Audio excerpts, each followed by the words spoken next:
Good morning everyone, menjumpai Anda kembali dari meja kerja saya di kota Brisbane, Australia. Saya Pastor Hania Saputra ingin berbagi mengenai keberhasilan apa yang Anda bisa raih di hari esok ini. Kerugian pertama yang paling besar yang akan menghantam saudara apabila Anda memelihara kepahitan hati.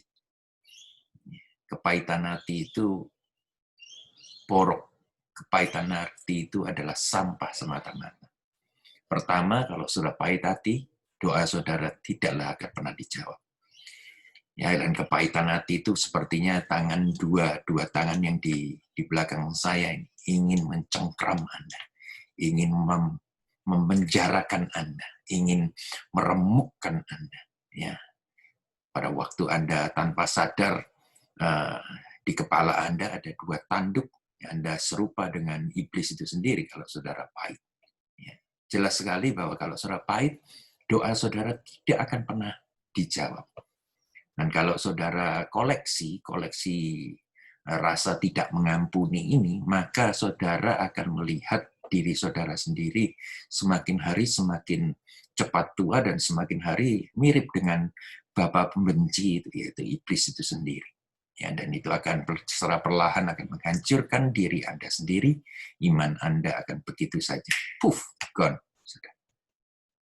Nah, jikalau Anda membiarkan kepahitan hati ini berlabuh, maka semuanya itu akan menghabisi Anda dari dalam, ya, mencekik Anda, menghancurkan Anda, meremas Anda, ya, crush dari dalam. Anda bukan saja menderita secara rohani, tetapi jelas sekali Anda akan mengalami secara mental, secara jiwa, secara pikiran juga, secara sosial, bahkan secara fisik. Kepahitan itu merupakan kanker stadium 4 yang tidak ada obatnya, kecuali kasih Kristus. Mazmur 66 ayat 18, perhatikan ayat ini, dikatakan begini, seandainya ada niat jahat dalam hatiku, tentulah Tuhan tidak mau mendengar. Saudara, kaitannya dengan doa sangat jelas sekali. Kalau saudara pahit, saudara masih membenci seseorang, bahkan saudara membenci pasangan hidup saudara, jangan kira doa saudara dijawab. Taruh semuanya, beban doamu ataupun keinginan doamu. Berdamai dulu dengan orang yang kau benci, engkau yang pahit, maka doamu akan dijawab lagi. Nah, kepahitan adalah kejahatan yang tersembunyi, yang merupakan dosa yang tersembunyi, karena tindakan Anda itu diam-diam di dalam hati, tidak ada orang tahu. Dan tidak bisa dijamah oleh orang lain, ya, istilahnya orang lain mungkin tidak tahu bahwa Anda menyimpan kepahitan itu kepada mereka sendiri. Anda mungkin tersenyum kepada seseorang, masih mengatakan shalom, tapi saudara pahit banget di dalam hati. Bahkan kadang-kadang saudara mengakhiri percakapan dengan membubuhkan Tuhan memberkati Anda. Kejahatan, saudara. Saudara tidak otentik, saudara tidak asli, tapi saudara sedang memakai satu topeng yang tidak benar di hadapan Tuhan. Nah, jikalau Anda dengan sengaja memelihara perasaan-perasaan yang bersalah itu dalam hati, maka jelas sekali doa Anda tidak akan pernah dijawab. Sekali lagi, kejahatan yang tersembunyi adalah kepahitan hati. Ibrani 12 ayat 14 mengatakan demikian, jagalah supaya jangan ada seorang pun yang menjauhkan diri dari kasih karunia Allah, agar jangan tumbuh akar pahit yang menimbulkan kerusuhan dan mencemarkan banyak orang. Saudara lihat di gereja-gereja, banyak terjadi gosip, banyak terjadi iri hati, yang satu menjelekkan yang lainnya. Itu asalnya dari mana? Ini iblis kecil satu ini yang akan menjadi iblis besar dalam kehidupan seseorang, yaitu kepahitan.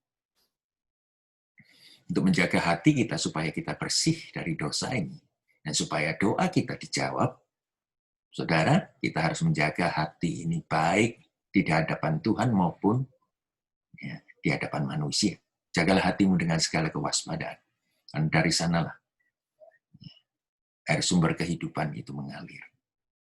Efesus 4 ayat 31-32 mengatakan demikian. Segala kepahitan, kegeraman, kemarahan, pertikaian, fitnah, hendaklah dibuang dari antara kamu. Why? Demikian pula segala kejahatan. Ya, tetapi hendaklah kamu ramah seorang terhadap yang lainnya, penuh kasih mesra dan saling mengampuni, sebagaimana Allah di dalam Kristus telah mengampuni kamu. Oh, saudara mau diampuni oleh Tuhan, ampunilah musuh. Jangan nyimpan kepahitan hati itu. Secara bisnis, kalau kita lihat secara bisnis, saudara rugi. Ya, rugi banyak dan menuju kepada ambang kebangkrutan yang tak bisa ditolong apapun juga. Itu yang jelas. Saudara sudah pahit kepada seseorang. Saya mau tanya kepada saudara. Mungkin tidak orang itu tahu saudara pahit kepada dia. Saudara berdoa kepada Tuhan, hancurkan dia. Tuhan tabrak dia dengan truk. Bakar rumahnya, bakar perusahaannya. Sebulan Anda nanti, 2 bulan Anda nanti, makin sudah kelihatan kehidupannya yang makin menanjak secara pandangan mata. Rumah baru, perusahaan baru, ya sahamnya naik, ya, mobilnya baru, istrinya baru. Muangkel, saudara, jengkel, saudara, pahit lagi. Saudara konyol, saudara pahit kepada seseorang, dan orang itu tidak tahu kalau saudara pahit kepada dia. Konyol, saudara. Konyol sekali. Nah, itu simptom pertama. Belum tentu orang yang saudara pahiti hati itu tahu kalau saudara kepahitan dengan dia. Yang kedua adalah Anda akan dikaruniakan, Anda yang dikaruniakan wajah tampan dan cantik akan berubah menjadi kakek perompak dan nenek sihir. Karena apa? Kemuliaan Tuhan itu sudah pudar hengkang dari kehidupan Anda. Sebagaimana saya nggak ngomong saya oke, tapi lihat ada dua tanduk di atas, kan jelek. Kalau saudara tidak baik, berarti saudara harus benar-benar tersenyum, saudara harus memandang kehidupan orang lain. Kalau orang lain diberkati, ikut sukacita, saudara. Yang terakhir, ketiga, adalah kesehatanmu akan terganggu.